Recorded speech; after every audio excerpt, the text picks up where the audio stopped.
ध्यान और एकाग्रता यही ग्रंथ अभी चल रहा है। पहले गए सत्संग का पहले पढ़ लेता हूँ, थोड़ा 2-4 पंक्तियाँ, बाद में आज के सत्संग से शुरू कर देता हूँ। अचल अटल और निष्क्रिय बने रहना चाहिए और पीछे की ओर एक निरव अभिप्सा बनाए रखनी चाहिए। वह अभिप्सा शब्दों या भाव या बोधों के रूप में भी व्यक्त नहीं होनी चाहिए। वह एक ऐसी चीज की जैसी होनी चाहिए जो कि एक तीव्र प्रकंपन के साथ प्रतीक्षा करती है, पर जिसका कोई आकार नहीं होता, और सबसे प्रधान बात जो समझने की चेष्टा नहीं करती। क्या बताएं यहाँ ध्यान में? माता जी बोलते हैं, जब भगवान का ध्यान करते हो, जब तुम एकाग्र होते हो, तब ऐसी एकाग्रता होना तो उसके अंदर कुछ विचार मत करो ज्यादा, भगवान को बुलाते रहो। जब अंदर भगवान को बुलाओ और प्रतीक्षा करो, बुलाओ प्रतीक्षा करो, और कोई चीज तुम्हारे दिमाग में घुसना नहीं। जब ऐसा होगा तो तुमको बराबर एक शांति मिलेगी और भगवान भी मिलेंगे जरूर।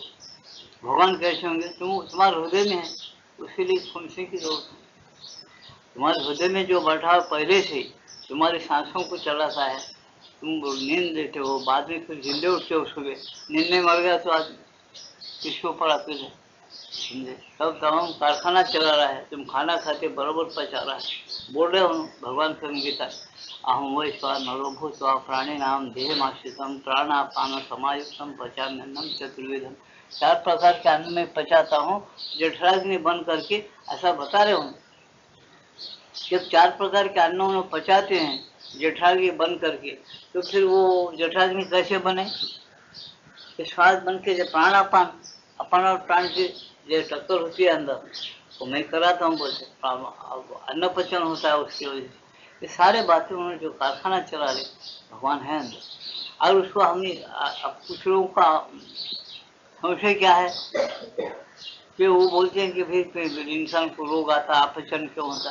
तुम खुद कभी ज्यादा खाते, कभी देर से खाते, टाइम से नहीं खाते। जब गिरनी है टाइम से चलाना करना, उसको टाइम से सब खाना पानी देना, टाइम से सफाई करना उसकी। वो बात नहीं कर तो गिरनी कैसे खराब हो जाए? ऐसा यंत्र है, इसको टाइम से हम कुछ नहीं करते, बेटाइम खाना खाते, बेटाइम सो जाते, बेटाइम रहते, फिर वो खराब होने वाला, उसमें खराबी आने वाली। ऐसा है तो भी उन्होंने चलाते बहुत कुछ। प्रकृति क्या करती, देखो तुमको खुजली हुई, कोई बीमारी हुई, वो बाहर डालने में शुरू कर, बीमारी को बाहर डालती है प्रकृति, अंदर से पचाती नहीं। समझा? खून खराब हो गया, फोड़ों के रूप में बाहर चली जाता, खून को बाहर फेंक देती हूँ। ये सारी चीजें करती है प्रकृति और भगवान करवाते हैं उसको। तो इसीलिए सोचो कि अगर तुमको भगवान को प्रेम करना है, मिलना है, अचल और अटल स्थिर शांत रहो और उसकी प्रतीक्षा करो। जो कि तुम्हारे पास है, अंदर है, जरूर तुम्हारे आसपास है, तुम्हारे अंदर है, बाहर है, सब जगह भरा हुआ। उसको मिलना है तो ये चीज है। अब एक दिन ये नहीं होता, एक दिन नहीं होता तो उसका मतलब है तुम्हारी एकाग्रता पूरी नहीं हुई। पूर्ण एकाग्रता और भक्ति रही तो जरूर होता है। अब आज का सत्संग शुरू किया हूँ। आरंभ में स्वभावतः ही तुम आसानी से या तेजी से इस अवस्था को नहीं प्राप्त करते। तुम्हें धीरे धीरे अपने मन को शांत स्थिर करना पड़ता है। अपनी चेतना के तारों को एक साथ एकत्र करना और एकाग्र होना पड़ता है। इस तरह तुम अपने को तैयार करने में प्रायः 3/4 समय खो देते हो। पहले ध्यान को 1 घंटा आदमी बैठा तो पहले 15-20 मिनट तो उसके इसी में चले जाते, आप लोग संभालने में चले जाते। भगवान अंदर है, ठीक है, वहाँ पुकारते पुकारते और कोई विचार आते और कोई उसको आलोचना आते, वो आलोचना को जवाब देते रहता। ये संवाद से मतलब उसका मन जरा स्थिर होने लगता है। तब कहीं थोड़ा स्थिर और फिर भाग जाता, वो भाग जाता नहीं, कोई आलोचनाएं आ जाती, आलोचना आती है उसको हम जवाब देना शुरू कर देते, जवाब देते फिर आलोचनाएं ज्यादा बढ़ जाती। ये इस बात को पहले समझने के लिए सच्चाई के साथ बताओ, कम से कम पूरे मजदूर लोगों को तो 12-12 साल हो रहा। मैं जो चीज समझा रहा हूँ उसको समझने के लिए मूढ़ आदमी को 12 साल कम से कम होना। अगर तेज है, होशियार है, कुछ पूरे जन के कर्म अच्छे है, उन्हें बहुत जल्दी समझ जाए।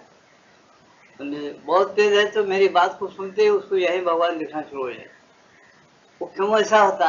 तो उसका मतलब ये है तुम्हारा मूड जो है, चेतना जो है, शांत और स्थिर नहीं रहती। वही तुम लोग नहीं जानते। पहले अपनी चेतना हमेशा स्थिर रहती है, इसलिए अभ्यास करो। बोलते तुम एक चीज अंदर रखो, तुमको जिस पर प्रेम है उसके मुझ से तुम 1 मिनट को भी खड़े रह सकते क्या? 1 मिनट एक ईमान से काम करके तो घर को जाके तुमको किस पर भी प्रेम हो। मैं यहाँ तक बोलता हूँ कि एक औरत पर प्रेम करो, उसका फोटो रखो, उस पर ही तुम एकाग्र मन से 1 मिनट खड़ा रहो, कोई दूसरी आलोचना नहीं आना। आता है कि नहीं देखो, समझेगा? तुम इसीलिए तुम सही माता लिखे कि भगवान से जो प्रेम कर सकता है एकाग्रता के साथ, स्थिर शांति के साथ, वो उसके लिए तो कुछ कम नहीं है। वो बराबर भगवान के आनंद और शांति को जरूर पा लेता है और वो बराबर भगवान को प्राप्त करता है। लेकिन इंसान इसको समझता ही नहीं, उसके मूढ़मति इतनी है, वो बोलता है मेरा मन तो ठीक है, मैं तो अच्छा हूँ, मैं बराबर स्थिर है, स्थिर नहीं तो कैसा था, है स्थिर लेकिन वो चंचलता की स्थिरता काम से नहीं, स्थिर बचना।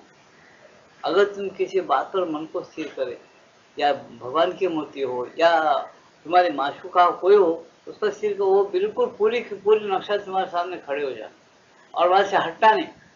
ऐसा भी तुम कर सके तो मैं अपने पर्सनल बोलता हूँ, तुमको वहां से उसके वो मूर्ति विचल जाएगी, वो लुप्त हो जाएगी और वह भगवान आ जाएगी और एक ऐसी शांति मिलेगी बस तुम समझेंगे कि अरे ये कुछ अलग ही बात बताए बापू महाराज।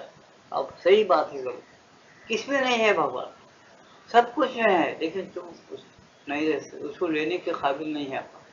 अपनी जो अपना जो मन है ना, शांत और स्थिर खड़े नहीं रहता। अपना मन इतना दुर्गुण है, चंचल चंचल चंचल चंचलता बहुत होता है, इतनी चंचलता है कि बोलो 1 सेकंड के अंदर वो किधर किधर भाग जाता। इसी उसको संतों बोले, कृष्ण भी यही बताया अर्जुन का आखिर, मन मना भो माँ मध्याजिनम को, मेरे मन के माँ को मन बनाओ, एकाग्रता से मेरा ध्यान करो, यजन करो, पूजन करो। ये सब गीता के अंदर क्यों बताया? भगवान को मालूम है मैं हर जगह हूँ, अवतार लेता हूँ, अंदर हूँ बाहर हूँ, सब जगह हूँ, लेकिन मनुष्य का मन जो है स्थिर और शांत नहीं रहने के कारण उसको पा नहीं सकता, या उसको पा तो उसके साथ एकता रखनी को, ऐसे जो भगवान के दिव्य लक्षण है जो तुम्हारे मन में और प्राण शरीर में उतरना है वो उतर नहीं सकते। उनको हम काम करने नहीं दे रहे, हम पुकारते भगवान नहीं आ रहे, हम हमारी बुद्धि कैसी, भगवान तो हर जगह है, लेकिन हम क्या समझ भगवान हमको दिख रहे नहीं, हमको दर्शन नहीं देते, हमारे पास नहीं आते, ये कितनी मूढ़ता है। पहले इसी बात को समझ। अपनी वेद ये बोलते मैं पर्सन नहीं बोल रहा हूँ, मेरे मन का नहीं बोल रहा हूँ, मेरे हाथ से कुछ नहीं लगा रहा हूँ। तुम देखो हमारे संध्या में लिखा है, अंतर बही जगत सर्व व्याप्त नारायण हरि, अंदर बाहर सब नारायण प्रभु व्याप्त है, बताए वो जो व्यापक है अंदर और बाहर, वो क्यों नहीं मिलना चाहिए जी? मेरे प्रश्न है आप लोगों का। फिर नहीं तो वो पन्ने फाड़ दो, वेदों के बेकार है, गलत लिखे बोलो। तो तुम्हारे हिंदू धर्म में तुम्हारे घर की विद्या में ये लिखा हुआ है, ऋषि मुनियों ने, अपने ऋषि मुनि पूर्वज है, उनको अपन उनके पास से अपनी परंपरा चलती आई, उन्होंने बोले सब बात पर अपन विश्वास नहीं करो तो हम उनके संतान कैसे? हम उन पर विश्वास करके अगर सोचो तो सोचो कि अगर अंदर बात सब जगह उन्होंने भरा हुआ है, हमको मिलता क्यों नहीं है? ये गलती भगवान की है कि आपने इसको कभी सोचते कि हम शांति के साथ कभी भी नहीं सोचेंगे, उम्र भर 100 साल दिया और 100 साल हम कभी नहीं सोचेंगे कि भगवान की नहीं मिलने की गलती अपनी है, नहीं सोचेंगे आप। क्यों? चंचल मन है, तुम सत्संग सही नहीं किए, सत्शास्त्र बराबर नहीं पढ़े, बड़े बड़े अनुभवी महात्माओं के दर्शन नहीं किए, उनके साथ पर्सन क्या बात है सोच के उसके ईमान से अपना टाइम उनको नहीं दिए भगवान, इसलिए भगवान नहीं है। उसकी पूंजी उनके पास ही, मन कैसे एकाग्र करना, कैसा स्थिर करना, कैसे शांत करना। यहाँ सब लोग सत्संग सुनते होंगे, कोई एक आध आदमी इसमें से जाके ध्यान करता हो ना घर को, क्योंकि अभी मैं 40 साल से चला रहा हूँ, कितने लोग निकले मेरे पास भगवान को पाया और भगवान का दर्शन किए, कम से कम 1 मिनट के लिए दर्शन करे क्या भगवान? बहुत कम लोग है जरूर, नहीं है नहीं बोलता है, कुछ ईमानदार लोग है जो भगवान का बराबर मेरे पास आए हुए लोग दर्शन किए। वो लोगों को ये नहीं बोल सकते, उनका गर्दन भी काटो, भगवान नहीं दिखे, मेरे को नहीं मिले, नहीं बोल सकते वो। लेकिन ये अगर पूछेंगे तो आपको नहीं बताएंगे वो तुमको क्या हो रहा है जी, क्या हुआ, वो तुम बताते हैं। उन्होंने बोलते क्या हो रहा है, तुम मेरा सुन के तुम क्या करेंगे, तुम खुद देख रहे हो, तुम्हारे अंदर बाहर है, देख रहे, ऐसा बोलेंगे और क्या तो चुप हो जाएंगे, क्योंकि वो चीज़ अनुभव करने की है, बोलने की नहीं, बोलने से कुछ नहीं होता। कोई आदमी कुछ बोल दिया वो उसकी सफेद दिया तो वो गलत है, सफेद तो तुमको वेद शास्त्र गीता प्रमाण भक्तों की चरित्र ये सफेद है, और क्या सफेद है? बड़े बड़े ऐसी जगह है, देखो जैसे साईं बाबा है, अवतार है, भगवान है, दिव्य शक्ति, ये अभी तक जाके देखो शिरडी में एक साधु था, उसने बोला कि मैं क्या खाना, महाराज सब लोग तो दावत कर लेते, या बड़े मजे में आपका नैवेद्य खा लेते, कि मैं सन्यासी आदमी हूँ, मैं तो कुछ खाना नहीं खाता, मैं नीम का पत्ता खाता हूँ और रोज पत्ता कड़वे खा के मेरे को चिढ़ नहीं आती क्या? आप कृपा करो ये एक आध डंडल यहाँ मीठा कर दो ना। अभी जाके देखो वहाँ निशानी है, आप तोड़ने नहीं दे रहे वो लोग, वहाँ निगरानी है। तो एक एक फांटा नीम का, सब सब फांटों को कड़वे पत्ते हैं और एक फांटा ऐसा बताया साईं बाबा कि बस ये फांटे के पत्ते मीठे हो जाएंगे, इसको तोड़ाओ तुम खाओ और मजे में मेरे पास रहो, तुमको जीते दिन रहना। उन्हें बोलना दे रहे हैं, उन्हें तोड़ के खाते मीठे हो गए। ऐसा हो गया साहब, जरा समझ। अभी भी है ना, इसको और क्या तुमको नजर होना और क्या उदाहरण होना, बजा के देखो फाटे के पत्ते तोड़ो खाओ मीठे। अब दूसरे फाटे के उसके बाजू को लगी, झाड़ एक ही है, उसके बाजू के डंडल के तोड़ो कड़वे है। ये कैसा हो रहा है? तो बताता कोई साइंस वाला। बड़े चांद पर जा रहे, रोशनी कर रहे, हवाई जहाजों में जा रहे, बम बना रहे, राजकारण के बहुत बड़े बड़े चल। कोई बता रहा है इसको? बता सकता है आज इसका राज? नहीं बता सकता। क्यों? परा अपरा प्रकृति दो प्रकृति है, भगवान ने बताया। अपरा प्रकृति तुम्हारी शरीर प्राण मन है और परा प्रकृति जो है ये भगवत प्रकृति। परा प्रकृति जो भगवत प्रकृति है, वो भगवत प्रकृति जो है वो ऐसा है। अपरा प्रकृति है क्या बोलते? जब अपरा प्रकृति है तो अपरा प्रकृति वो काम करती है, क्यों नहीं करना चाहिए? समझे ना? वो काम करती है अपरा प्रकृति। तो अपरा प्रकृति और परा प्रकृति में क्या भेद है? अपरा प्रकृति जड़ है, परा प्रकृति दिव्य है। गीता में बताया कि जीव चेतना और परा प्रकृति एक श्रेष्ठ प्रकृति है, जो मेरी प्रकृति है, मैं दो प्रकृतियों का स्वामी हूँ, ऐसा भगवान श्री कृष्ण स्वयं का है। उस बात को अपन दृष्टि से उजल कर देते, नहीं बंद कर दो, अच्छे टॉपिक चलते गड़बड़ न, आज नहीं सुने उसको छोड़ दो। हाँ बहुत सुन लेते। तो समझे ना, अपरा प्रकृति क्या है? जड़ है। परा प्रकृति क्या है? दिव्य है। भगवान की जीव प्रकृति है, जीव है, चेतना है, परा है, ऐसे तीन टाइटल है। ये अपरा प्रकृति क्या क्या क्या बताए? पृथ्वी आप तेज वायु आकाश मन बुद्धि चित्ता अहंकार, ऐसे अष्टादश प्रकृति है। मन बुद्धि अहंकार पंचमा प्रकृति तुम्हारे पास है कि नहीं? देखो तेरी प्रकृति को है कबूल कर लेते, तेरा पराजय प्रकृति जीव चेतना परा को तुम ये है बोल के मान लेते, फिर उसका स्वामी भगवान ही नहीं है कैसा मान सकते?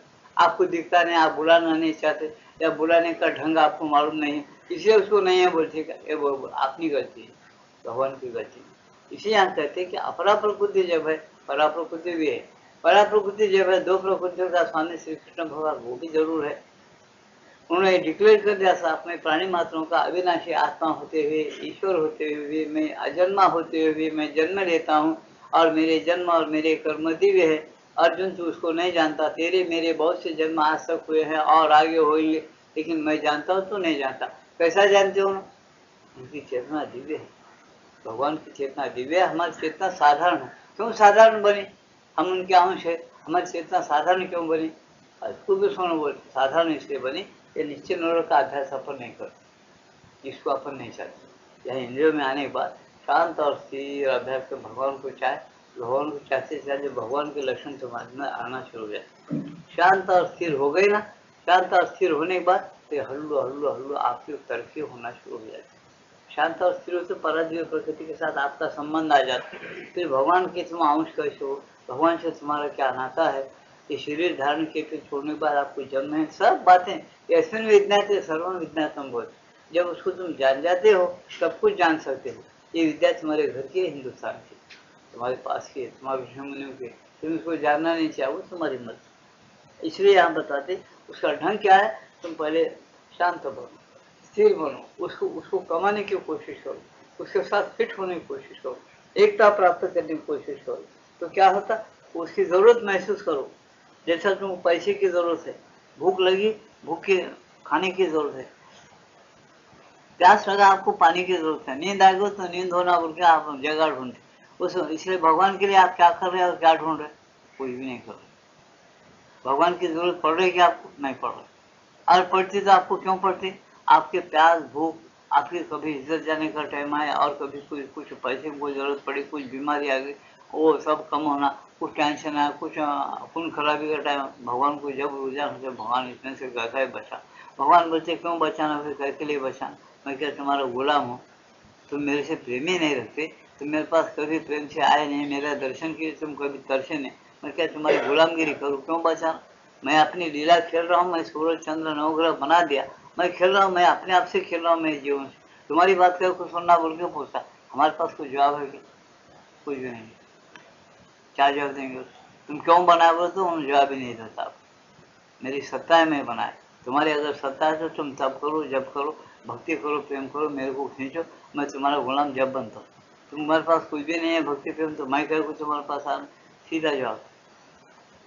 इसलिए यहाँ बता रहे कि देखो, आरंभ में तुम अभ्यास भी करके क्या था, आरंभ में तुम इस बात को हमेशा याद रखना, मैं जो बोलता हूँ, परमात्मा भी स्वयं यहाँ उतर के आया तो तुमको उन्होंने अभ्यास ही बताएंगा। ये तुम गफलत में नहीं रहना।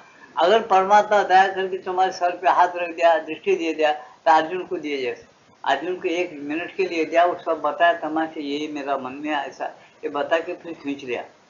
जैसा व्यास संजय को दिव्य दृष्टि दिया, जब तक लड़े होते तब तक जो बातें तुम 100 कोस के ऊपर से कुरुक्षेत्र में जो होता है वो हस्तिनापुर से सुनो, जिसको दिल्ली कहते हैं आज, वहां से तुम सुनो और वो बातें धतराष्ट्र को कहते रहो।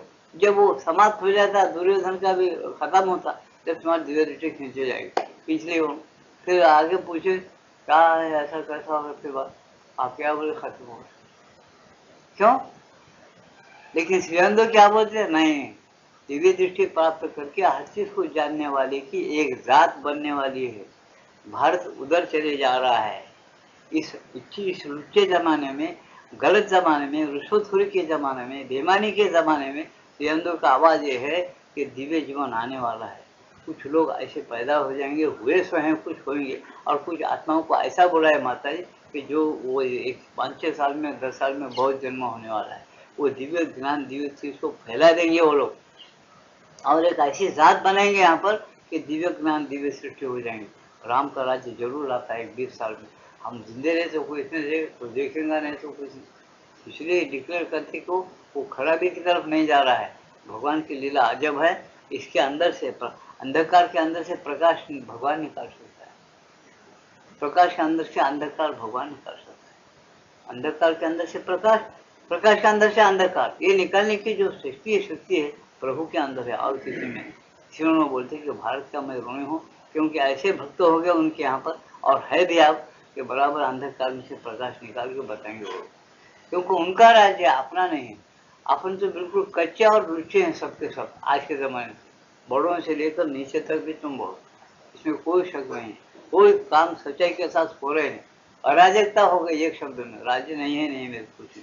ये जो चीज है उनकी है, क्यों निकालते? उनके पास दम है, ऐसी धार लगाते एकता की, भगवान को देखते, बात करते, जो चीज फैलाना फैलाते, सूक्ष्म तरीके से दिमागों में घुसाते, जितना काम लेना है उतना लेते, फिर वो शक्ति को भी खींच लेते। जैसा कि श्री कृष्ण भगवान अर्जुन को दिव्य दृष्टि दिया, सब कुछ बताया, उसका मोह को दूर किया, लड़ा, फिर दिव्य दृष्टि नहीं, कुछ भी नहीं उसके पास। क्यों? उसने चाहा नहीं, जबरदस्ती बोझ करके करके उसको दिया। मैं बोल रहा हूँ आपको पर्सनल, बाद में उन्हें बोला मेरा मुंह गया, सब गया, बोला जबरदस्ती लिया। अब श्रीअंद होती जबरदस्ती तुमको नहीं दिया जाता, हम काम निकाल लेते, कृष्ण भगवान निकाल दिए, काम निकालते तुम्हारे पास से छीन लेते, बाद में वो शक्ति नहीं रखती। क्यों? तुम उसके लिए तरसते नहीं, उसके लिए ऐसा अभ्यास नहीं करते, कुछ भी नहीं करते। क्यों देना तुम्हारे पास, काय को रखना, तुमको कोई चीज होना नहीं, क्यों रखना तुम्हारे पास? वो तो हमारी चीज है, बोलते, क्योंकि जो प्रकृति का उन्होंने स्वामी है, अपरा और परा का, इसी उन्होंने देगा भी और छीन भी देगा। मालिक वो है, अपने को मालिक नहीं बनाता हो। क्यों? हम बनना ही नहीं चाहते, उन्हें अपने अंदर है, बाहर है, हम अपन कभी उसको कर्तव्य नहीं करता के भाव से कभी बोलते क्या भगवान क्या आरोग्य दिया, नाक दिया, मुंह दिया, कैसा खूबसूरत चमड़ा दिया, सब दिया, कितना अच्छा दिया, कितने खाने के लिए फूल फड़े, कभी तो भी हम बोलते क्या प्रार्थना में भगवान बहुत तेरी लीला बहुत जबरदस्त है, बहुत, हम कितना वर्णन कर तो कम है, ऐसा प्रार्थना करते हम उसका ध्यान वगैरह कभी प्रेम से करते क्या नहीं करेंगे। क्यों? हम हमारी मूर्ता झड़ नहीं गई, हम कभी सत्संग नहीं करते, कुछ शास्त्र नहीं पढ़ते, गए अवतार आए, महात्माएं अभी भी आते जा रहे, बोलते चले जा रहे, हम एक कान से सुनते हो, अच्छा मालूम होता फिर छोड़ देते हो। ऐसा क्यों? तो हमको उसकी जरूरत नहीं। माता जी की जवाब दी, इसका वजह क्या है? हमको उसकी जरूरत नहीं, गरज नहीं है। जब तुमको गरज पड़ेगी जरूर भगवान देगा, वो दयालु है, वो बोलता तुमको गरज पड़ने दो, उसकी जरूरत महसूस हुई तब तुमको दूंगा। तब स्पष्ट तो तुमको पैसे होना ना, किसी रास्ते से पैसे खूब कमा ले, जब तुम तड़प रहे उसके लिए खूब पैसे मिलेंगे, लेकिन अनुभव करवाना या नहीं करवाना, मैं अंदर बैठा, मेरे हाथ में है। तुम उतना पैसा खा के मरेंगे और पैसे का किधर हम कैसा हिसाब लगाना, उन्हें अंदर ही बैठा, वो कहाँ गया? तुम कितने भी हिसाबात लगाओ, अंदर बैठा तुमको खाने देगा या नहीं खाने देगा उसके हाथ में। समझ रहे हैं? इसलिए सोचो कि अभ्यास आसा सीधा रास्ता है। तुम कमाओ, व्यापार करो, कमाओ तो बराबर ठीक करो, नीति न्याय से चलो, मनुष्यता को मत छोड़ो, भगवान को रिझा लो, अपना बना लो, उसकी मर्जी क्या सोचो समझो, और बाद में जियो तो जीने देता। हम गड़बड़ करें इसके अंदर तो राज्य उसका है, हुकूमत उसकी, उसके ऐसे गुप्त खुफिया है, बस हमको समझ में भी नहीं आता उन्होंने कैसा कुंजी किधर खिलाता, बराबर अपना नतीजा वो निकाल देता। हमको फंसाते वक्त फंसा देता, अहंकार रहा ना फंसा देता, अहंकार नहीं फंसा। ऐसी चीजें उसकी लीला है, वो अपने साथ खेल रहा है, अपने साथ ही रहता हो, हम उसको जानो या नहीं जानो, लेकिन जानने के बाद कुछ अलग आनंद आएगा, नहीं जानने से तुम रोते रहेंगे, गफलत रहेंगे, दुख रहेगा। इसे अभ्यास बता रही है ना। क्या बताते हैं इसका? कि देखो, आरंभ में स्वभावता ही तुम आसानी से या तेजी से इस अवस्था को नहीं प्राप्त करते। तुम्हें धीरे धीरे अपने मन को शांत स्थिर करना पड़ता है, अपनी चेतना के तारों को एक साथ एकत्र करना और एकाग्र करना पड़ता है। इस तरह तुम अपने को तैयार करने में प्रायः 3/4 समय खो देते हो। यानी 1 घंटा ध्यान करेंगे, तुम्हारे 45 मिनट उधर ही चले जाते, 15 मिनट कुछ तो भी काम को आते, ये देख लो बोलते रहते हैं। परंतु थोड़ा सा अभ्यास हो जाने पर तुम इस अवस्था को चाहते ही कुछ क्षणों में पा सकते हो। थोड़ा अभ्यास अगर रोज रोज हुआ, अच्छा अभ्यास हुआ, तो इस अवस्था को तुम पाते ही, तुम चाहते ही वो अवस्था एकाग्रता की तुम्हारे अंदर जरूर आ जाएगी, नहीं आ जाएगा ऐसा। परंतु थोड़ा सा अभ्यास हो जाने पर तुम इस अवस्था को चाहते ही कुछ क्षणों में पा सकते हो। निश्चय ही इससे अधिक ऊंची अवस्थाएं भी है जो पूर्णता के और भी अधिक निकट है। क्या बताते? इससे भी निश्चय और पूर्णता की अवस्थाएं हैं जो पूर्णता के अधिक निकट हैं, ऐसा बताए। ऊंची अवस्थाएं और भी है, परंतु वे कुछ दिन बाद प्राप्त होती है। अभ्यास करते करते कुछ दिन गुजरने के बाद ऊंची अवस्था साधक को जरूर प्राप्त होती है। स्वाभाविक तरीके से मन एकाग्र करके भगवान को देखने के लिए भक्ति प्रेम से प्रतीक्षा करते रहो तो क्या होता, तुम्हारे अंदर भगवान है मिल जाते हैं। यदि यह सजग निरवता प्राप्त हो गई है तो तुमने अपने ध्यान का पूरा लाभ पा लिया है। अगर तुम्हारे अंदर सचेतन है, सजग यानी जगते हुए अगर तुमको एकाग्रता हो गई, तुम देखना मन में स्थिर करके भगवान ऐसा समझना, भगवान को मैं पुकारा, ये भगवान पुकारे तक कोई चीज मेरे अंदर आई क्या, आलोचना विचार आए क्या, उसको मैं जवाब दिया क्या, ऐसा तुम्हारा तुम अड़ावा देख लो, उसको देख लो ऐसा, भगवान भगवान भगवान। मैं 3 बार पुकारा, मैं 2 बार पुकारता तक मेरे को कुछ नहीं आया, मेरी ईमान की बात। तीसरी बार पुकारा ना, वो पेंसिल से उन्होंने वहाँ लिख रहे, देखो ऐसे क्या लिख रहे, वो मन में आया, पेंसिल से कल को क्या लिखे रहा मार ले रहे, पुस्तक तो है, पुस्तक पढ़ लेके समझे तो नहीं होता क्या, कल को लिखा रहा मार रहे बोल के आ गया, उनको कुछ दिखा क्या मेरे अंदर, ऐसा नहीं देखा। इतना तेजी के साथ 2 बार को नहीं आया, तीसरी बार को वो 2 बार को नहीं आ, पहले 2 बार को नहीं भगवा भवा बोल के शुरू कर दिया था, अब वैसा थोड़ा बंद हो गया, 2 बार को तीसरी बार को। क्यों? अभ्यास। इसलिए हम बता रहे तुम अभ्यास करो तो क्या होता, वो आना थोड़ा सा गैप दे बंद होता, फिर थोड़ी देर के बाद फिर आपको हल्लू हल्लू को वो शांति क्या है, वो निश्चिन्नता क्या चीज़ है, ये शुरू होता। प्रत्येक मानव के अंदर श्री अंद और माता लिखते, प्रत्येक बड़े बड़े भक्तों के अंदर, मानव के अंदर गलतियाँ रहते हैं, चंचलताएँ रहते हैं, उसको तुम अपना बोल के मत मानो कभी, वो क्योंकि मन के अंदर, प्राण के अंदर, शरीर के अंदर कुछ ऐसी चीजें अपने गए जन्म की, वो तुमको लहरें पैदा होकर आते और चंचल बनाना चाहते, तुम अपना क्यों मानते हो उसको? उसको आने दो, गुजरने दो, गुजर गए उसको चीजें हैं, वो आते चले जाते। अब तुम एक काम करके रखे, व्यापार करे, अब यहाँ बैठे तो लोगों को उदाहरण दे, यहाँ बैठे चलो तुम एक काम घुमाती हुई आज किसी को बोल के यहाँ बैठ के कुछ व्यापार, अरे मैं फलान टाइम का वो काम है वो करके जाओ, बोलो वो आया कि नहीं आया कि बोल के तुमको आ जाए, अरे वो गुजर गए उसको काम है, बोल दे होगा सर, हुआ नहीं हुआ बाद में जाके देखो। वैसी चीजों काय को आने देते, जब तुम सत्संग करते, जब तुम शांत बैठते, वैसी चीजों क्यों आने देते, मत आने दो। अगर आया तो झट छोड़ दो, उसके बाद बातें मत करो। हम क्या करते, वो आया नहीं आया तो समझ नहीं आया, सत्संग होने दो, मैं जाके पूछता हूँ नहीं आया तो फिर फलाना आदमी बोल के क्यों नहीं आया बोल के बुला, यहाँ तो होके वाक्य पूरा करके पूर्ण विराम जब लगा फिर बोलते अरे मैं ध्यान को बैठा, सत्संग बैठा, ये क्या आ रहा है बोलते, ऐसा समझ में आ रहा ना, फिर कैसा समझ में आ रहा हो, कितना ज्ञान अंदर अपना ताज़ा है जो, फिर अपनी गलती को समझाने वाला भी है अंदर, तुम्हारे अंदर तुम्हारी चेतना तुमको समझा ये गलत है बोल, और बोल नहीं वो काम चंचलता का नहीं आने देता हूँ बोलने के बाद भी बराबर जबरदस्ती आ रही, वो कैसे ले रहा है प्रकृति की, और प्रकृति को जीतने के बाद ही पुरुष मिलने वाला है अंदर का। प्रकृति को हम जीते नहीं तो पुरुष को कैसा मिलने देते, प्रकृति होते पहले मेरे को जीतो, चंचलता सब प्रकृति की, उसको जीतने तो पुरुष कहाँ से मिलेगा, हमारे अंदर पुरुष छुपा हुआ, उसको मिलने के लिए उसकी जीत कर लेना पड़ेगा, अपना अपने आप में रहना पड़ेगा। जब तो पुरुष मिलता है, पुरुष तो जीवात्मा है, वो कैसा मिलेगा, इसे प्रकृति के जो लक्षण है उसको पहले समझ के अभ्यास करो तो बड़ा मजा आएगा बस ऐसा। तो ये जी सभी के अंदर है बस, लेकिन करते चलो। यदि ये सजग निरवता प्राप्त हो गई है तो अगर ये जागृत की ऐसी अगर सजग निरवता, तुम जागृत में रहते, तुम निरव रहे, शांत रहे, तो क्या होगा, निरवता हो तो बिल्कुल खाली, दवा को खाली रहो, तो तुमने अपने ध्यान का पूरा लाभ पा लिया है। जब ध्यान का लाभ तुमको मिल गया समझो, समझे, ऐसे इसको पालो बच्चों, समझे। अब देखो ध्यान की कसौटी, अब ध्यान की कसौटी क्या देखना, ध्यान की कसौटी कैसे करना, कब ध्यान लग गया समझना, सुनो बोल। आध्यात्मिक प्रगति का यह कोई प्रमाण नहीं है कि तुमने ध्यान में कितने घंटे बिताए, वास्तव में तुम्हारी प्रगति का प्रमाण यह है कि अब तुम्हें ध्यान करने का कोई प्रयास ही नहीं करना पड़ता। एक समय ऐसा आता है जब तुम्हें ध्यान बंद करने का प्रयास करना पड़ता है। क्या बताया उन्होंने, आप ध्यान करने के लिए जैसा प्रयास किए तो ध्यान लगना शुरू हो गया और ध्यान में से निकलने नहीं आ रहा जल्दी, तो उसका नाम प्रगति। क्या बताया, प्रगति तो सुबह कसौटी क्या है ध्यान की, ध्यान लगाने के बाद ध्यान में से नहीं निकलने आ जल्दी, उसका नाम ध्यान अच्छा लगा।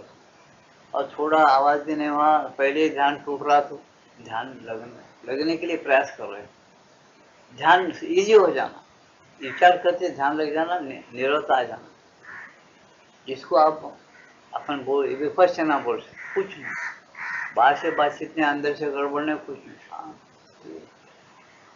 जब ये बात आ गई तो समझो तो उसमें से निकलने के लिए कोशिश करना पड़ता। बात ऐसा ध्यान करते करते ये हालत हो रहा तो क्या होता, तुमको जागृति रहेगी, उसमें से निकलने के लिए कोशिश करने के बाद जैसा ध्यान लगाने के लिए कोशिश की वैसा वो शांति में से बाहर आने के लिए तुमको कोशिश करना पड़ता है, शरीर में तुम आ भी सकते हो। इसलिए बता, जब उसकी कसौटी समझना कि ध्यान बराबर लग रहा है तो जी लगा, फिर ऐसा ऐसा कर सके तो करो, ये बता। जब तुम्हें ध्यान बंद करने का प्रयास करना पड़ता है उस समय तुम्हारे लिए ध्यान बंद करना कठिन हो जाता है, तुम्हारे लिए ध्यान बंद करना कठिन हो जाता है, समझे। फिर जब वो ध्यान उस आदमी की चेतना को छोड़ देता तब उन्होंने होश पे आता है, तब उन्होंने बोलता कि हाँ ठीक।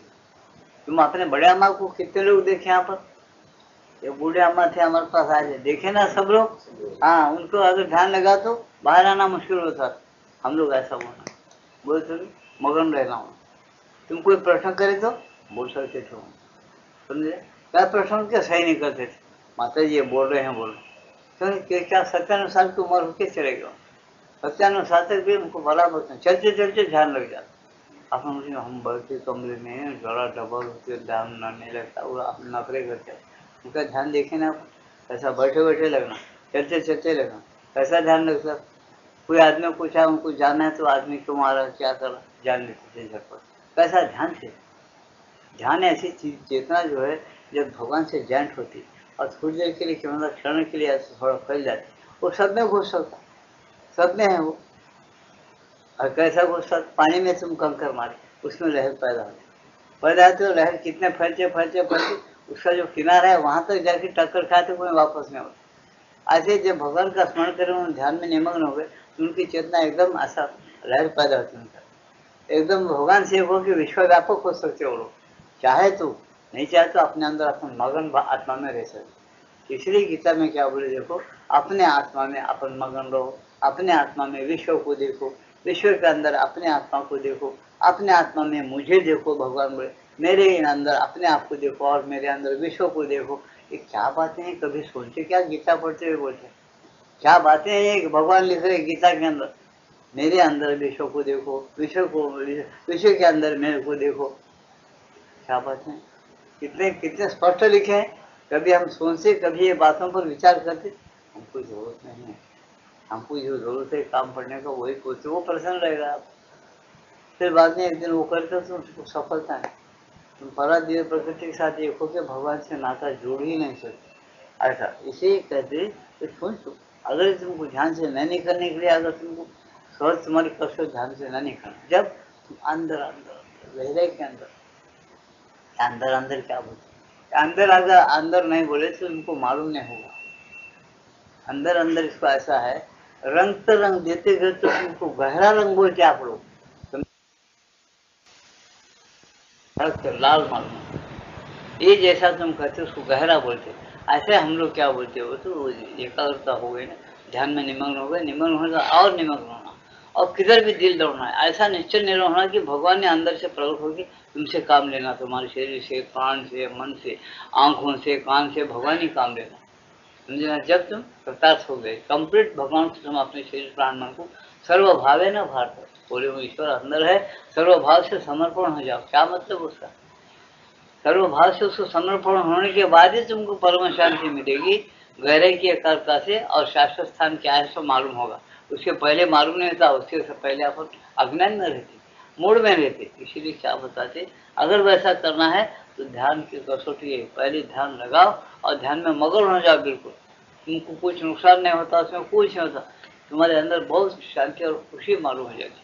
तुमको एक कितना भी दुनिया का मेवा ला के दे दो, उसको दिल ही नहीं रहता अपना, समझे, सब ठीका रखेंगे आप मेवा है समझेंगे, लेकिन लचेंगे नहीं उसको।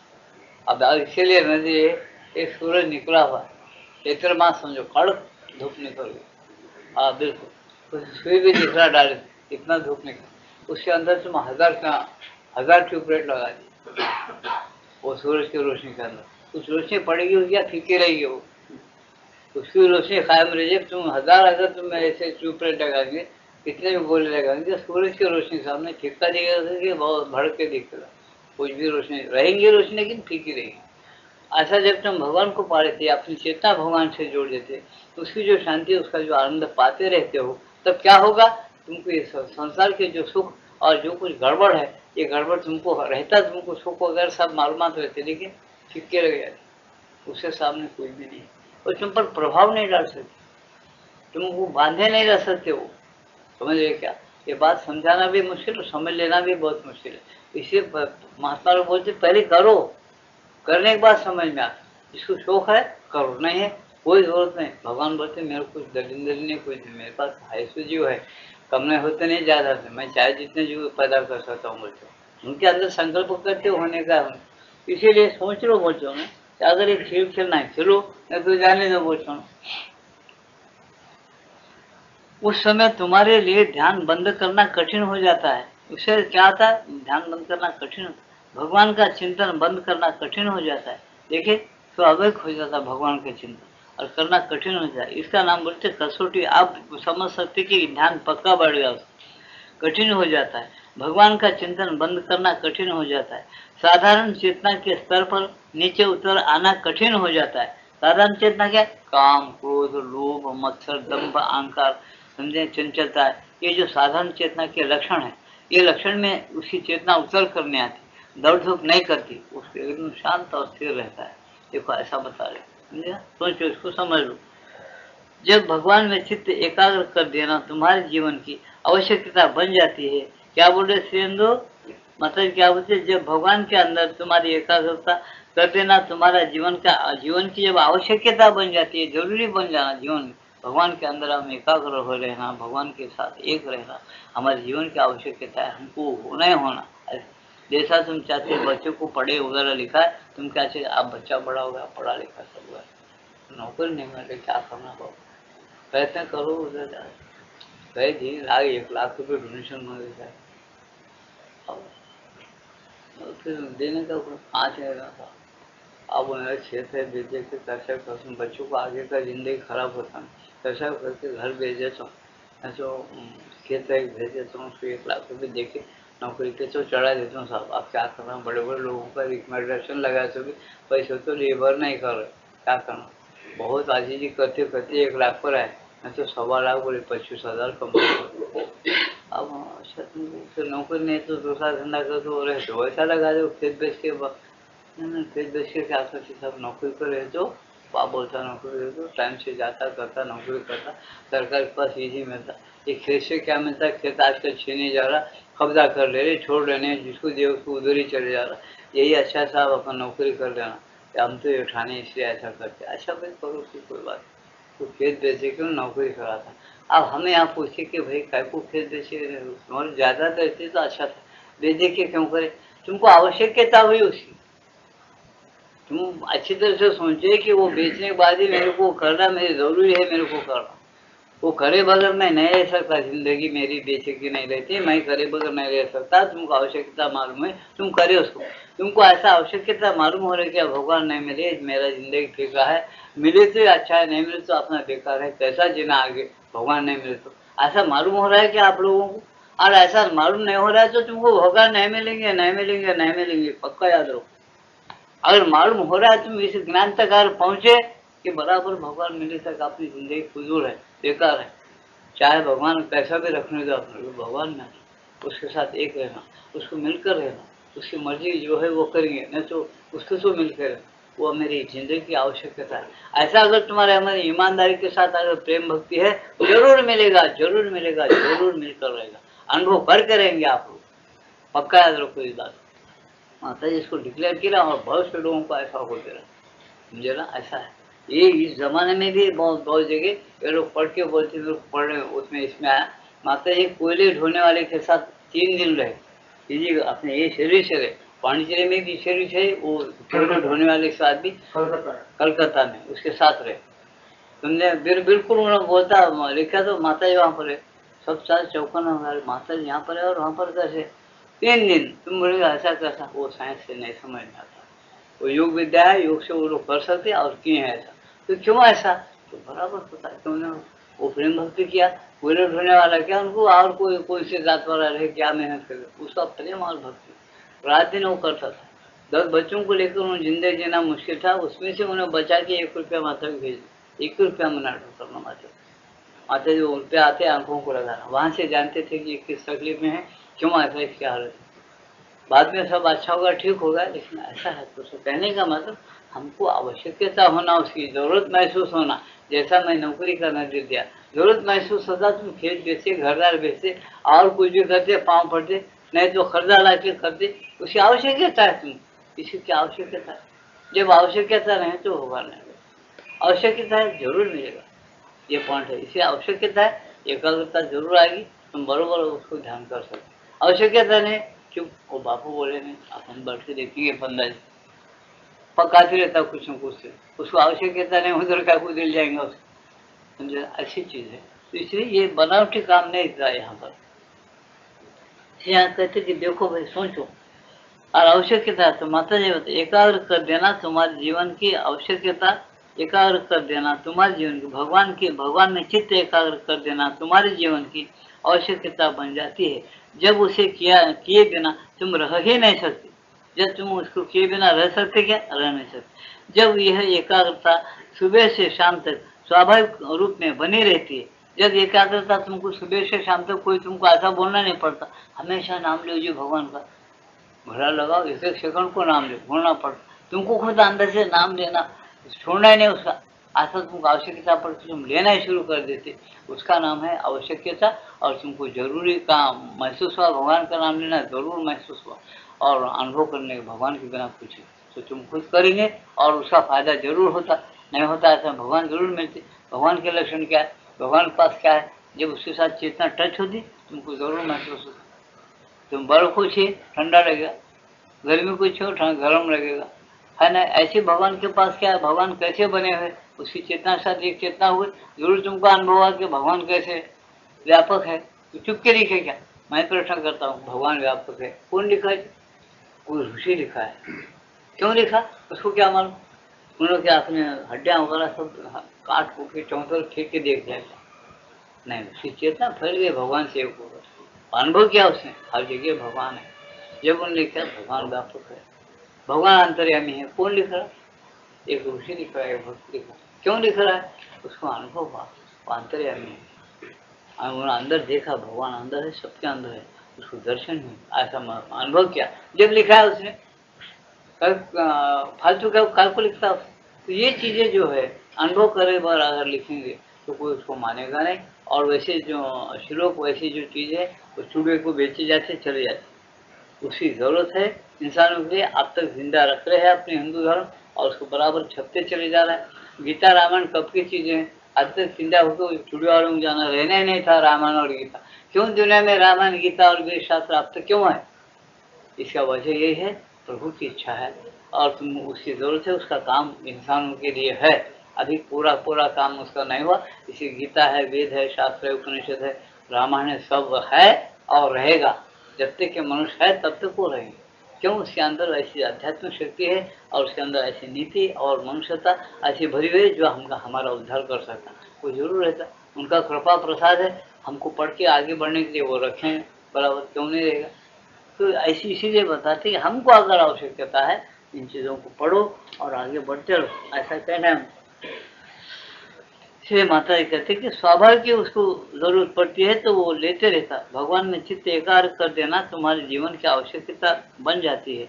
जब उसे किए बिना तुम रह ही नहीं सकते, जब यह एकाग्रता सुबह से शाम तक स्वाभाविक रूप से बनी रहती है, चाहे जो कुछ भी करने में तुम संलग्न क्यों ना रहो, तुम जो कुछ भी करने में संलग्न रहो, तुम कुछ भी करो, व्यापार करो, झगड़ा करो।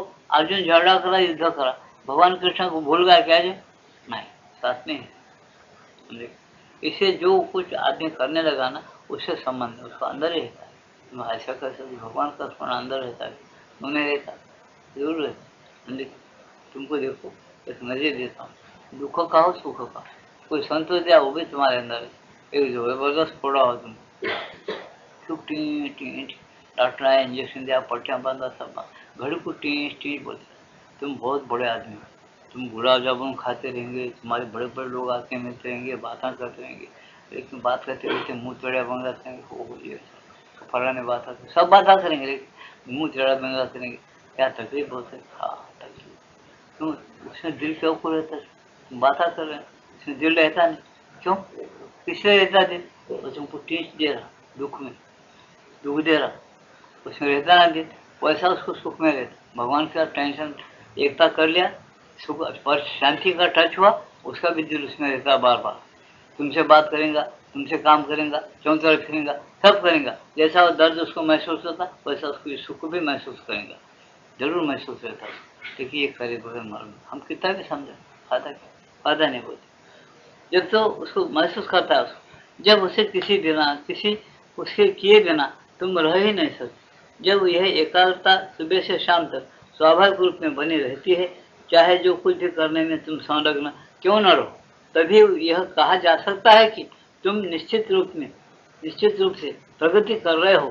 तुमने वास्तव में प्रगति कर ली है। इस ऐसा जब हुआ तुम समझो कि वास्तव में तुम प्रगति कर ली है और प्रगति है। तुम अपने आप देख लो, तुमको भगवान का याद रहता है क्या? हमेशा जब तो तुम प्रगति कर ली, तुमको चिंता करने की, तुम्हारे जीवन में जो कुछ घटित होना वो बराबर होकर है, अच्छा है बुरा उसकी मर्जी से होगा। अब तुम नहीं करे, साक्षी से रहे, चिंता किधर कि किधर भटकते रहे, भगवान का याद नहीं, तो तुम्हारे पहले कर्म, आपके कुछ कर्म, फिर भगवान की थोड़ी मर्जी, ऐसा मिलवा जीवन बनेगा। समझे ना? उसका हम लाइफ डिवाइन नहीं बोल सकते। सोचो अब इस बात, प्रगति कर रहे हो, तुमने वास्तव में प्रगति कर ली। चाहे तुम ध्यान के लिए आसन लगाकर बैठ जाओ या इधर उधर घूमो फिरो और नाना चीजों तथा कर्मों में लगे रहो, तुमसे बस इसी बात की अपेक्षा की जाती है कि तुम चेतना बनाए रखो, तुम्हारी जो जागृति है भगवान के साथ एक रखो और भगवान साथ टच रहे, ये रखे तो बस है। यही वही एकमात्र आवश्यक बात है। अर्थात भगवान के विषय में निरंतर सचेतन बने रहो, भगवान के विषय में सचेतन जागृति रखो। भगवान अपने अंदर है, वो अपने साथी आ रहे हैं, अपने जिधर जाते हो अपने साथी है, वो अलग नहीं। ये बात का अगर तुमको रात दिन नहीं भूलते हो, ध्यान है तो तुम्हारा ध्यान चालू है। तुमको ऐसा ध्यान आता क्या, मैं जा रहा हूँ, मैं खा रहा हूँ, मैं पी रहा हूँ, मैं ऐसा क्यों, मैं वैसा क्यों, मैं करने वाला हूँ, ऐसे बोलते नहीं। कोई भी आता है उसके साथ भगवान अंतर्यामी है, उसके अंदर है, ऐसा कभी ख्याल आता है? उन्होंने कोने जल रहा है और वो मर रहा है तो कुछ नहीं, ऐसा बोल। इन सबके अंदर उन्होंने बैठ के सबके कारखाने चला रहा, सांसों को चला रहा, उसके उसके जीव प्रकृति के अंदर दोनों का स्वामी साथी है, ऐसा हमको ख्याल होता है क्या? याद रहता क्या? नहीं याद है ऐसा। तो हम क्या, तो हमारा ध्यान पक्का है क्या? नहीं है। इसे बताते कि ध्यान करो तो पक्का ध्यान लगाओ, तो उससे क्या होगा? आपको बरोबर भगवान के चेतना के साथ आपकी चेतना जुड़ जाएगी, ये बताते हैं। अब आगे का प्रश्न क्या समझे? आध्यात्मिक प्रगति का यह कोई प्रमाण नहीं है कि तुमने ध्यान में कितने घंटे बिताए। वास्तव में तुम्हारी प्रगति का प्रमाण यह है कि अब तुम्हें ध्यान करने का कोई प्रयास ही नहीं करना पड़ता। क्या बताए? आध्यात्मिक साधना में तुम ये समझो या तुम कितने घंटे रोज बैठ के ध्यान कर रहे हो, उसका सुबह से शाम तक बढ़ सकता। ऐसे लोगों को हम देखते, तुम बोलोगे कहाँ देखते? पांडिचेरी में देखते। मेरे साथ वो सब कौन से मालूम नहीं, मेरे को याद नहीं, वो आदमी यहाँ है नहीं है मालूम नहीं मेरे को। मेरे साथ आए तो थे, वेंकट आया था मेरे साथ। वो देखो, वो आदमी सुबह कचरे का आदमी नाम बोल रहा हूँ मैं, कचरे में 6 महीने ड्यू लगाना है बस। आश्रम के बाद जाना अंदर, हाँ नाश्ता कर लेके आना, बस इधर उधर फिरना, थोड़ा चक्कर मार के जो बढ़ जाना है ध्यान को तो बैठेगा पूरा दिन। फिर 11-12 बजे तक भी बढ़ जाना वैसे ध्यान में, फिर उठ के जाना, फिर बढ़ जाना, फिर खाना खा लेना, थोड़ा फिर जाना, फिर बढ़। ऐसा उन्हें 6 महीने ध्यान करना और 6 महीने इसमें जाना। तो क्या करना? हमेशा पकड़, उसके घर में खाने वाले लोग, भाई बहना है, सब चीज़ें हैं, सब टेंशन यहाँ से आते। और ध्यान क्या करता है? यहाँ बैठना, घर का ध्यान करना पूरा। वो माते को प्रश्न ये है क्या? अभिप्रेत है, उनको मंजूर है वो? नहीं, क्योंकि वहाँ बैठ के ध्यान तुम किसका कर, किसका कर? सब लोग बोल रहे हैं वंडरफुल वंडरफुल मैन है ये, बहुत अच्छा मैन है बोल इंग्लिश। मैं हंसता था, ये गधा ध्यान नहीं कर रहा, मठ नहीं कर रहा, मेरी समझ में आता था, नहीं कर रहा। अब वहाँ के मेरे साथ के लोगों ने बोला अरे क्या बढ़ता जो कभी के ऐसा बढ़ रहा, पागल की तरह कहीं कौन है बोल के एक दिन पूछा।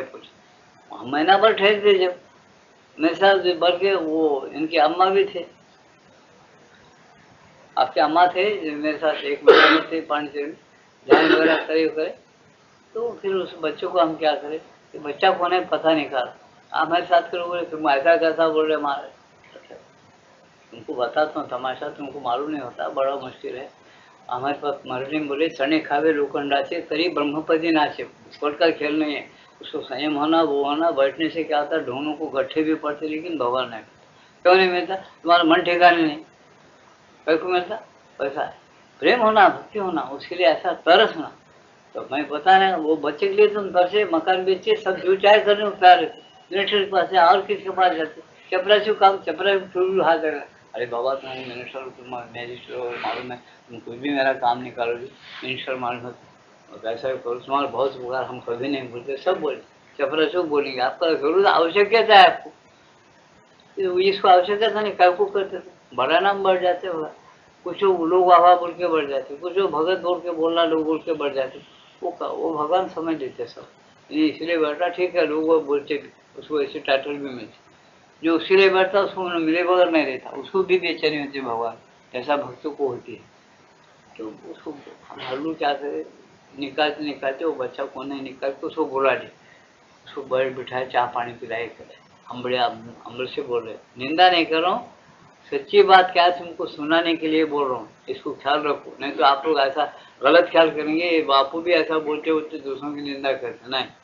ये वहाँ की बात तुमको समझाना बोल के कर रहा हूँ। उनको हाथ जोड़ के बोला बापू जी तुम फरार करो, चाय पियो और हमको बताओ कि तुम क्या ध्यान करते, तुमको क्या क्या मिला, क्या है, बड़े प्रेम के साथ पूछा तो उन्होंने बोला कुछ भी नहीं है, मैं आप कर रहा हूँ 6 महीने से ज़्यादा हुए, मैं ऐसा बढ़ रहा हूँ रोजाना, मैं हर साल ऐसे ही बढ़ता हूँ, लेकिन मेरे को कुछ भी नहीं दिखता, एक ज्योति दिखती चिरा, फिर तुमको क्या आनंद आता है? कुछ आनंद क्या आने का, ज्योति को देखते हुए बढ़ता हूँ, वो ज्योति कभी रहती कभी बुझ जाती, कभी दिखती भी नहीं, अंधेरा ही दिखता, इतने होता और कुछ ना, और कुछ भी नहीं होता। फिर वैसा हुआ तो माता जी पुस्तक में ऐसा था, मैं पुस्तक कहाँ पढ़ा ही नहीं बोली, वो आश्रम में कम से कम 5-6 साल से जा रहा। आज चारी साहब नहीं आए, उन्होंने नाम बताते थे उसका, वरंगल का आदमी। हाँ, वरंगल का आदमी, कौन आदमी मालूम, बराबर वो आदमी बढ़ता था। तो ऐसा है, तो मैं बोला था तुमको इस पुस्तक में लिखे भगवान का ज्ञान होता, भगवान मुझसे कि ये सब बोले थे कि 4 से 7 महीने पढ़ा, ध्यान करना अच्छा हो तो बढ़ गया होगा। तो तुम इसको माता को नहीं पूछो, माता को क्या पूछेंगे साहब, अपन ध्यान करना बोले करना। इस पर से समझ जाओ कि आदमी कितने मूर्खता के अंदर है। अपने बगैर इनकी जो बोले उनको चिट्ठी लिखना, बोलना, उनके साथ कनेक्शन रखना, ये करना। ऐसा नहीं किया, उसने क्या पाया, खाली चिराग दिखा, चिराग का ध्यान कर, दिखते रहा। वो दिखते रहा थी, वो आलोचना है उसको मालूम नहीं होती क्या आलोचना आती थी, क्या आलोचना पकड़ के कैसा भेज देता था, उसको पता नहीं उसका। तो बढ़िया, अच्छी बात है। 6 महीने तनख्वाह उठ रहा है, 6 महीने तनख्वाह दूसरों को छोड़ देना और वहाँ जाके ध्यान करना। तो इसका मतलब क्या, कितना था, बड़े मजे में खाना खाना 3 टाइम, इसलिए मजे के लिए आना होगा। अब इसका नाम ध्यान बोलते क्या नहीं, लोगों को बताने के लिए है, वो उसकी आवश्यकता नहीं मिले। अगर ऐसा आदमी सही ध्यान करने वाला अगर 8 रोज भगवान का ध्यान करे और उसको भगवान नहीं मिले 8 रोज में, और उसको कुछ गड़बड़ नहीं पैदा हुआ, अपने गुरु से बोलेगा, तरसेगा, उन्हें भगवान के पास रोएगा और बार बार भक्ति प्रेम से रह जाएगा और बार बार एकाग्रता हो जाएगा, उसको मिलकर रहेगा, भगवान मिलकर रहेंगे। लेकिन कोई भी आवश्यकता नहीं महसूस करने से वो मिलता नहीं, छूट जाता। भगवान ये देख ले इसको आवश्यकता है क्या मेरी, तो मिलते नहीं चुका। उन्होंने देखते इसको क्या क्या जरूरत है वो सब दे दिया। अब पहले के कर्म भोगा, भोग रहा भोगे तो निर्मल होता, अच्छा ये भोगने दो, मेरी उसको आवश्यकता नहीं तो मैं मिलूँ क्या। सीधी बात है, भगवान पास न्याय है, अन्याय है। इसे भगवान मिलना बहुत मुश्किल है। जिसको मिलना चाहे भगवान अपने मर्जी से भी मिल सकते, सीधे दर्शन देते मिल सकते, वो ध्यान भी लगाते सब पर। ऐसा क्यों है, मेरे को मत पूछो ऐसा क्यों, उसके भक्ति तुम देख कर ही मिलते, ऐसा उसका जवाब इतना ही। देखो आध्यात्मिक, इसलिए कहते कि आध्यात्मिक प्रगति किसको बोलना, आध्यात्मिक प्रगति का यह कोई प्रमाण नहीं है कि तुमने ध्यान में कितने घंटे बिताए, इसे कितने घंटे तुम बिताए इसका प्रमाण। वास्तव में तुम्हारी प्रगति का प्रमाण यह है कि अब तुम्हें ध्यान करने का कोई प्रयास ही नहीं करना पड़ता। इसका मतलब यह है कि अपने आंतरिक मशीन को निश्चल, क्या बोल रहे, अपने आंतरिक मशीन को, शब्दों का ख्याल रखो, अपना आंतरिक जो मन या अंतःकरण है उस मशीन को निश्चल निरोग बनाने के लिए जिस चीज को तुम चाहते हो उस पर अपने विचार को केंद्रित करने में समर्थ होने के लिए तुम जब जोश में नहीं आ जाते, कोई महान प्रयास नहीं करते, बल्कि जब तुम उसे एकदम सामान्य ढंग से, स्वाभाविक भाव से, बिना किसी प्रयत्न के सरल ढंग से करते हो और जब तुम चाहे जिस किसी कारण से ध्यान करने का निश्चय करते हो, तब जो कुछ तुम देखना या जानना या पहचानना चाहते हो वह तुम्हारी चेतना में बना रहता है। बाकी सब कुछ मानो जादू की तरह विलीन हो जाता है। समझे क्या, बाकी जो कुछ तुम करना चाहते हो वही रहता है, बाकी सब जादू की तरह विलीन हो जाता है। तुम्हारे अंदर सब कुछ स्थिर हो जाता है, तुम्हारी सारी सत्ता नीरव बन जाती है, तुम्हारी स्नायुएं पूर्णतः शांत हो जाती है, तुम्हारी चेतना पूरी तरह एकाग्र हो जाती है, स्वाभाविक रूप से स्वयं अपने आप, और तुम तीव्र आनंद के साथ एक और भी अधिक प्रगाढ़ ध्यानावस्था में प्रवेश कर जाते हो। ये कब होता, तुम जब बरोबर ईमानदारी से ध्यान करने का मेहनत करते हो तब ये चीज तुमको मिल जाती। एक बार ये चीज तुमको मिल गई तो बार बार तुमको ध्यान लगना शुरू हो जाता। फिर पढ़ता हूँ, सुनिए, प्रकृति कब ही समझना ध्यान की, ऐसा है।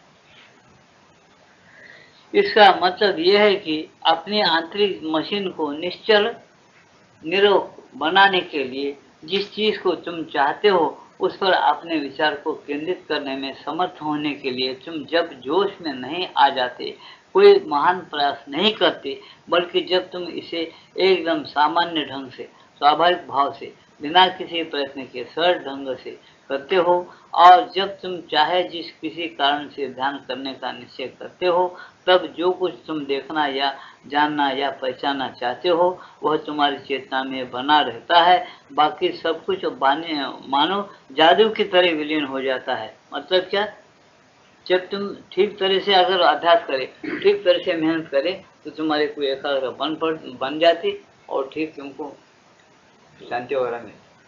और बाकी चीजें तुम जब कोई चीज चाहते नहीं सच्चे दिल से छोड़ देते हैं, वो जादू की तरह तुम्हारे अंदर चेतना में से हट जाती, उसको छोड़ देते और भगवान से एक हो जाते। तुम्हारा अभ्यास ही है जो भगवान से तुम एक हो जाते, बाकी चीजों को तुम छोड़ देते, तुम चाहते नहीं छोड़ देते। ये करे बगैर कुछ मालूम नहीं होता है। आज तुमको रोज का अनुभव है दूसरे दूसरे चीजों में, लेकिन तुम ख्याल नहीं करते उसको। ऐसा डॉक्टर को पूछो, वकीलों को पूछो, कुछ भी करते हो तो बरोबर बहस करते हो। डॉक्टरों से वकील बहुत अच्छा, डॉक्टर बदनाम हो गए, वकीला भी हो लेकिन कम है, फिर भी बोल नहीं सकते। तो क्या होता है मालूम, उन्होंने बिल्कुल बहस करते हो, देखो उनका ख्याल किधर रहता है, वो कानून क्या बोल रहा है, वो कैसा जीतना चाहिए, उन्होंने क्या लिखा है, अपन जवाब क्या देना चाहिए, गवाह अपना कहाँ गलत गया, वो मुकिल से क्या पूछना अपने, सारी बातों को एकाग्रता लगा कर करे तो वो कामयाब होता है। एकाग्रता कर नहीं, ख्याल में अगर बोल नहीं बैठा उसके स्मृति में, तो ये बोलने का ये भूल गया और भूल गया, स्टडी नहीं करा, बराबर नाकामयाब होता हूँ। कितना बड़ा भी रहेंगे, समझे क्या, कितना बड़ा वकील है, और स्टडी नहीं किया, एकाग्रता बराबर नहीं, जो बात युक्ति के साथ टाइम पर जो बात वहाँ जहाँ फिट करना वहाँ फिट नहीं किया और बोला नहीं, तो बराबर नाकामयाब। वो अगर होदेदार के जहन में नहीं आए मतलब ऐसी चीज। इसलिए यहाँ बताते कि एकाग्रता से, अगर वो उस वक्त क्या करता है वकील, क्या करता है, बाकी चीजों को फिर देता हूँ, उसके पास नहीं रहते, वो उसके दिमाग में जब अपने बीवी बच्चों को भूल जाता, मजिस्ट्रेट अपना और कानून और मुकदमा इतना ही रहता, बराबर एक साथ काम करते था, कौन आते सुन रहा कौन बैठा उधर भी ख्याल नहीं कर। और ये चीज याद हो गया वो अलग बात है, लेकिन बहुत इसके साथ कर ऐसे तुम करते क्या, भगवान अपने अंदर है, सांस को चला रहा है, कैसा चला रहा है उन्हें, तुम बराबर एकाग्रता से ध्यान करो। बाकी सब चीजों को तुम हटाने का अगर कोशिश किया, हटा दी, ऐसा कुछ दिन मेहनत करते तो जादू की तरह वो चीजें उड़ जाएंगी और तुम जो चाहते हो वो बातें तुमको मिल जाती, वो तो बता, शांति मिल जाती, भगवान मिल जाते, सब होता। यही बता रहे हैं, क्योंकि हम ऐसी मेहनत उठाना नहीं चाहते। बता देखो, ये चीज एक प्रकार की ज्ञान की झलक हो सकती है, क्या बताए, क्षणिक पर थोड़े में कहे तो जीवन संबंधी एक नया इधर पारा गिर गया।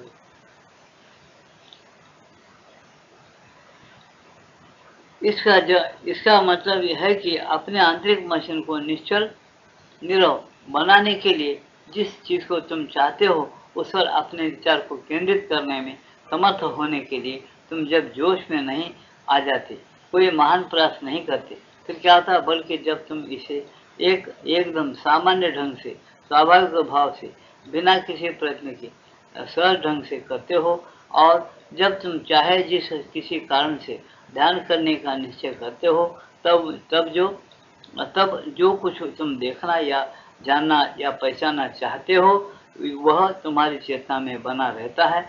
बाकी सब कुछ मानो जादू की तरह विलीन हो जाता है। अध्यास होने के बाद क्या होता है, उसको सहज ध्यान लगता और उसको जोर मारना नहीं पड़ता, उसको सहज समझ में आता, बाकी चीजें फालतू है सब निकल जाती, विलीन हो जाता है, तुम्हारे अंदर सब कुछ स्थिर हो जाता है। जब तुम्हारे अंदर स्थिर हो जाता है तुम्हारी चेतना, तुम्हारी सारी सत्ता निरोध बन जाती है, तुम्हारी स्नायुएं पूर्णतः शांत हो जाती है, तुम्हारी चेतना पूरी तरह एकाग्र हो जाती है, स्वाभाविक रूप से स्वयं अपने आप, और तुम तीव्र आनंद के साथ एक और भी अधिक प्रगाढ़ ध्यानावस्था में प्रवेश कर जाते हो। तीव्र तुम आनंद के साथ एक अच्छे ध्यानावस्था में तुम प्रवेश कर जाते हो, ऐसा तुम्हारी स्थिति हो जाती। यही इस बात का चिन्ह है कि तुम पहुंच गए हो, अन्यथा नहीं। ऐसा जब जिस साधक को होता है, स्वाभाविक ही झटपट ध्यान लगाना चाहते ही बाकी चीजें हट जाती, और वो जिस पर केंद्रित करता है वो भाव उसको बराबर जान देता है। अब ऐसा हुआ तो समझो कि यही ध्यान का परिणाम है, ये ध्यान बराबर समझ जाता है, उसको भगवान की शांति मिलती है, उसके प्रश्न बराबर छूट जाते हैं, ये स्वाभाविक। ऐसा बताया। लास्ट टाइम होगा, सत्संग समाप्त है। आप प्रसाद एक भजन लगाएंगे तो भजन में ध्यान लगा, उसके बाद प्रसाद वितरण शांति कृष्ण आया वहाँ।